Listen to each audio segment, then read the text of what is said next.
लगभग 30 किताबें कंगाली साहब जी ने लिखी है। तो ये लिखने के बाद भी कंगाली साहब जी का एक कहना था कि मैं इस पुणे में से 2% ही लिख पाया हूं, यानी 98% आज भी हमारे पाटाओं में, वेसोड़ी में, हमारे गाथाओं में है। और उसको अगर लिपिबद्ध करना है, उसको अगर किताबों में लाना है, तो आप जैसे लोगों की जरूरत है, जो पाटा गाते हैं, वेसोड़ी गाते हैं, वो आप हम तक पहुंचा सकते हैं। दूसरी बात यह है कि जिन लोगों ने किंगेरी बजाकर गांव गांव जाकर गोंडवाना, रियल गोंडवाना बताया, आज उनके भी वंशज आज किंगेरी भी नहीं सीख रहे और ना ही पाटा सीख रहे। तो हो सकता है आने वाले 4 से 5 सालों में हमारे जो भी चुनिंदा पाना कावड़ियाली लोग हैं जो किंगारी बजाते हैं, वो आने वाले 5-6 सालों में कम हो जाएंगे और फिर हमें कुछ भी नहीं मिलेगा। ना ही उनके गाने ही नहीं रहेंगे तो कहाँ का इतिहास ढूंढेंगे आप लोग? नहीं ढूंढ सकते। तो इसीलिए मेरा अलाइव ब्रेक चैनल ये कोशिश कर रहा है कि जल्दी से जल्दी उन सभी पाना कावड़ियाली लोगों को डॉक्यूमेंटेशन में लाया जाए, वीडियो में लाया जाए, और जितने सारे पाटा उनके पास है उनको सम्मिलित किया जाए, जमा किया जाए। और बाकी तो हमारे साहित्यिक जो है, जो पाटा सुनकर उसको विस्तृत करेंगे। और इसीलिए हमारी ये अलाइव ब्रेक चैनल की तरफ से कोशिश चल रही है। मैं कंटिन्यूसली इंडिया भी घूम रहा हूँ, कंटिन्यूसली इंडिया में इधर उधर जा रहा हूँ, लोगों के साथ मिल रहा हूँ। इसका ये कारण नहीं है कि मुझे फेमस होना है, इसका ये कारण है कि मेरा कोया कोई तुर समुदाय दिन ब दिन अपने कल्चर से थोड़ा सा दूर होते जा रहा है, जिसको नजदीक में लाना। आप सभी लोग यहाँ पे आए हैं, मेरे ख्याल से कोई 2-2 दिन से यहीं पे रह रहे हैं और यहीं पे घूम रहे हैं। उन सभी को कहना चाहूंगा, आप जिस अभिमान के साथ इस कोयली कचारगढ़ में आए हैं, उस अभिमान के साथ इतिहास को भी समझकर चले जाइएगा। यहाँ पे शंभू माधव यानी शंभू गौरा की जोड़ी का उल्लेख आता है इस धरोहर पे, जहाँ पे आप खड़े हैं, जहाँ आपकी मिट्टी जो है वो उनके पांव से रंगे हुए हैं।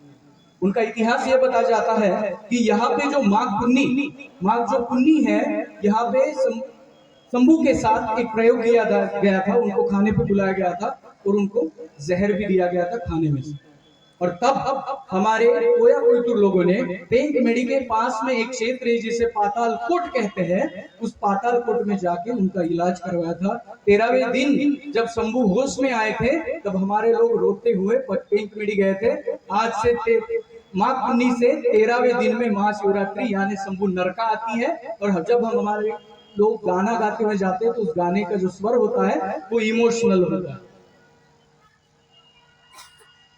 समझ रहा है कुछ? ये हजारों सालों से है, मैं नहीं बता रहा हूं, मैं तो अभी 30-32 साल का ही हूं। ये हजारों सालों से चल रहा है, जिसी को अब मैं आपके सामने रख रहा हूं कि ये ऐसा था।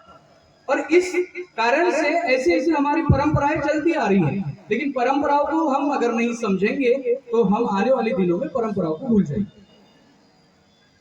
और इसीलिए एक और बताना चाहूंगा, हमारे जितने भी युवा है, फेसबुक पर स्टार हो, यूट्यूब पे स्टार हो या इंस्टाग्राम पे स्टार हो, बहुत सारे फॉलोवर्स हो, सभी को एक ही कहना चाहूंगा, आप गोंडवाना के पुत्र हैं।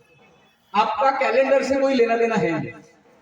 तो धीरे धीरे आप युवा ये कर सकते हैं, धीरे धीरे खुद का जो बर्थडे आप मनाते हैं वो तिथि के अनुसार मनाना शुरू, क्योंकि आपके बाप दादाओं ने कैलेंडर नहीं देखा, उन्होंने चंद्रमा के कलाव को देखा।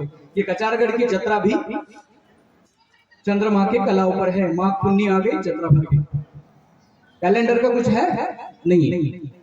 तो धीरे धीरे युवा वर्ग को मैं कहना चाहूंगा, हाँ ये थोड़ा सा मुश्किल है, क्योंकि बाकी लोग केक को हाथ में लेकर फोटो डालते हैं, तो आपको भी लगता होगा कि मैं भी एक केक काटूं, ना ही उससे कुछ बोध होता है, ना ही कल्चर का कुछ प्रेजेंटेशन होता है। तो अगर नहीं होता तो आप हिम्मत करिए, मैं भी आपके साथ हूं। कैलेंडर के तारीख के अनुसार बर्थडे ना मनाए, तो तिथि के अनुसार मनाना शुरू करें। आप ये पहले जान ले कि मैं किस महीने की कितने कौन से तिथि पर मैं जन्मा था, और उस दिन करके देखिए, एक नया बदलाव, एक नई सोच, और उससे कुछ हो सकता है। क्योंकि हम सीधा लोगों को बोल देते हैं, कैलेंडर से हमारा लेना देना नहीं।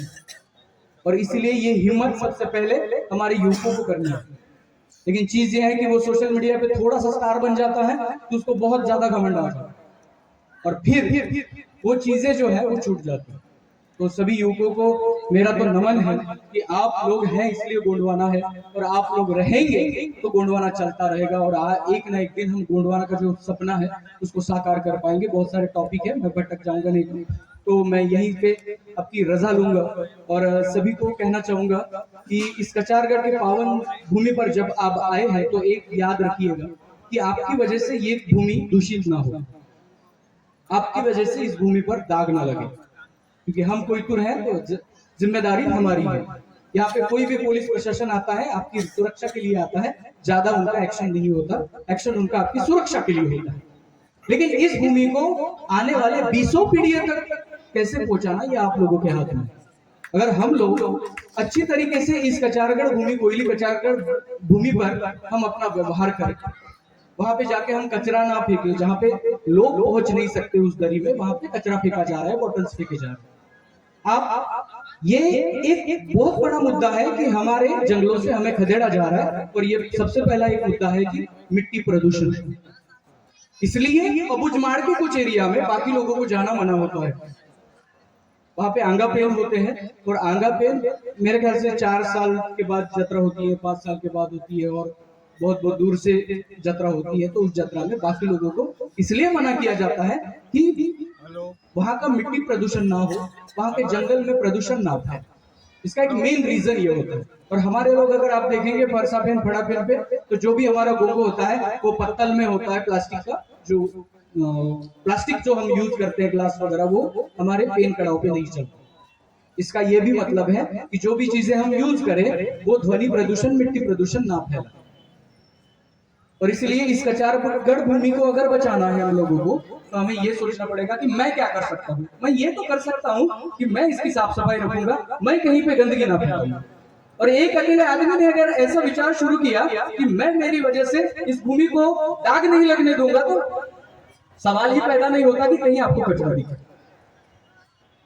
तो ये मैं से शुरू होना चाहिए, लोगों से शुरू करने की हम राह देखते हैं। वो शुरू करेगा तो मैं करूंगा। वीर बाबूराव शर्मा के जन्म लेना चाहिए, लेकिन वो खुद के घर में नहीं, साइड वाले, क्योंकि मेरा बेटा अगर वैसे शूरवीरों के काम करेगा तो वो शहीद हो जाएगा। ऐसी सोच हमें नहीं रखनी। समाज के लिए बहुत सारे धुरंधरों ने यहाँ पे आवाज उठाया और हम खुद उस हद तक आवाज उठाते रहेंगे जिस हद तक हमें हमारा पूरा हक अधिकार नहीं मिलता। और एक टॉपिक मुझे याद आ गया, मैं बता के चलता हूँ। देखिए बहुत सारे लोग ये कहते हैं 52 गढ़ों के राजा, गोंड राजा, लेकिन आज हम कहाँ हैं? दारिद्र्य रेखा के नीचे आ गए।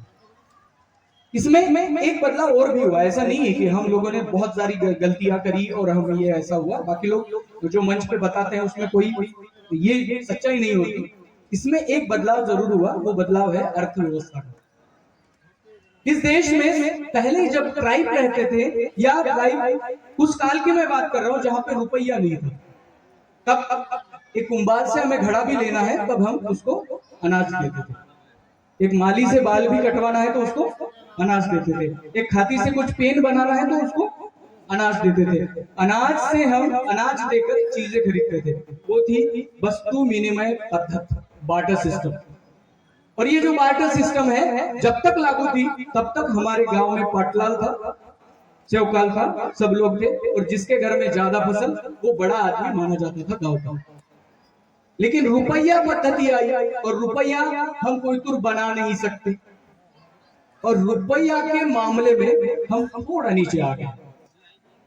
ऐसा नहीं है कि हम लोगों ने बहुत सारी गलतियां कर दी, हम लोगों ने गलतियां नहीं करी है। यहाँ का अर्थव्यवस्था का सिस्टम बदला है, शिक्षा का सिस्टम बदल गया। अर्थव्यवस्था में हम पीछे चले गए, लेकिन एजुकेशन, शिक्षा हम पहले गोटुलों में लेते थे, अपनी भाषा में लेते थे। लेकिन आज जिस कॉलेज स्कूलों में जाते हैं वहां तक दूर दूर तक गोंडी सुनाई नहीं देती, तो वो या तो हिंदी में बोलते हैं या वो प्रादेशिक भाषा में बोलते हैं। तो यहाँ का इस कबीले का आदमी जो बच्चा 18-20 साल तक गोंडी बोलते आया है, उसको मराठी, हिंदी, बाकी भाषा सीखने में थोड़ा सा टाइम तो लगेगा। और वो टाइम लेने के चक्कर में हमारे पीछे थोड़े से हम भाषा को भी कवर नहीं कर सकते। तो इसलिए बाकी के बच्चों के अंदाजे से हम थोड़ा पीछे चल रहे हैं। लेकिन इसका आंसर ये नहीं है कि पहले के काल में राजा लोग घोड़े पर बैठते थे, तलवार उठाते थे और युद्ध करते थे। तो आज वो काल नहीं है, आज काल बदला है। आज आप घोड़े पर बैठ के जाके किसी के साथ युद्ध नहीं कर सकते। तो आज वो काल है, आप कलम की जोर पे वही शासन, वही अर्थव्यवस्था, वही शिक्षा व्यवस्था कलम की जोर पर ला सकते। ये कलम ही है जो आपको सही रास्ता दिखाएगी। बाकी लोग मंच पे आएंगे, कुछ भी बताएंगे, कुछ भी होगा, आप सुनोगे नहीं सुनोगे वो आप बात की बात है। लेकिन सबको एक बताना चाहूंगा, पुनेम या गोंड समाज या गोंड गोंडी गोंडवाना का जो नॉलेज है, ऐसा कोई इंजेक्शन नहीं बनाए जो एक इंजेक्शन देने से समझ आए। कोई ऐसी पेन ड्राइव नहीं है, कोई ऐसी मशीन नहीं है जैसे मशीन में आपको डाला और उधर से निकाला तो गोंडी समझ में आ गया। इसके लिए आपके पास एक ही रास्ता है, और रास्ता है साहित्य को पढ़ने का। यहाँ पे मेरे ख्याल से बहुत सारे लोग हैं, कई लोग बाहर से मुझे सुन रहे हैं, कई लोग अंदर से सुन रहे हैं। आप लोगों में से मैं ये मानता हूं कि 80% लोग, 80% लोग पढ़ना जानते हैं। आप में से 80% लोगों ने अगर इस गोंडी कोया पुनेम का एक एक पुस्तक अपने हाथ में लिया और आप जाके टारगेट बनाए घर में कि मैं 30 दिन में या 40 दिन में या 2 महीने में इसको पढ़ूंगा, जब आप पढ़ोगे ना तब आपकी सोच आपके साथ बदलती हुई नजर आएगी। आपको अलग एंगल से गोंडवाना दिखने लगेगा। ये राहुल खन्ना के को चैनल पे सुनना कोई जरूरी बात नहीं है, आपको पढ़ना जरूरी बात है। और आप जब पढ़ने लगोगे, एक किताब खत्म कर दिया तो थोड़ा सा छोटा डर जाते हैं, बड़े किताब देख के छोटे से शुरुआत करो, लेकिन करो तो सही, क्योंकि ऐसा कोई सॉफ्टवेयर नहीं है जो गोंड गोंडी गोंडवाना आपको बताएगा। तो आपको वही किताब खरीदनी है। अब इतने सारे पैसे तो आप लोगों ने आए खाने में खाया होगा, कुछ लिया होगा, बहुत सारे किया होगा, लेकिन 90-100 रुपए 150 रुपए तक जो किताब आता है वो किसी भी स्टॉल से खरीदो गोंडवाना और उसको पढ़ो, समझो। अगली बार कचारगढ़ जरूर आएंगे तब और दूसरी किताब खरीदो। 4-5 सालों में इतना नॉलेज हो जाएगा कि कोई अंडू पांडू आके आपको गोंडवाना नहीं सिखाएगा, आपको पता होगा कि गोंडवाना क्या। तो इसके लिए आपको सजग बनना है, नॉलेज इकट्ठा करना, और नॉलेज इकट्ठा करके ही आदमी ज्ञानी बनता है। और जैसे कि मैंने और एक बार मैं रिक्वेस्ट करना चाहूंगा, अखिल भारतीय गोंड महासभा जो है उनको अब हम ये कदम उठाने को कहेंगे कि बहुत सारी किताबें आ रही हैं, कोई गलत है कोई सही है, ये कैसे एक कॉमन आदमी जानेगा, उसको जानने में बहुत दिक्कत होगी। तो गोंड महासभा की तरफ से आज तक जितने भी किताबें प्रकाशित हुई है उनकी सम्मति पत्र उस किताबों पे जोड़ना अनिवार्य करना चाहिए। सम्मति पत्र, जो भी किताब नई आवृत्ति आएगी, पब्लिकेशन होगा, तो गोंड महासभा का पब्लिकेशन जिस किताब पे रहेगा उस किताब को हम लोग पढ़ेंगे। नहीं तो गलत किताब पढ़ ली तो इतिहास की गलत जानकारी भी हमारे अंदर में घुस जाएगी। तो इसके लिए ये एक रास्ता है जिस रास्ते से हम अपने असली साहित्य को अपने कोयतरों तक पहुंचाएंगे तो डुप्लीकेट वाले नहीं पहुंचा पाएंगे। तो इसलिए ये भी एक रास्ता है। तो मैंने कचारगढ़ से शुरू किया था और यहाँ पे खत्म किया, तो विषय का विषयांतर कर दिया आप सभी को, तो बहुत बहुत मैं माफी चाहूंगा। और मैंने कुछ बोलते टाइम गलत बोल दिया होगा तो उसके लिए मैं माफी चाहूंगा और आपकी यहीं पे रजा लेता हूँ। जय सेवा, जय जोहार, जय आदिवासी, जय गोंडवाना, जय भीम।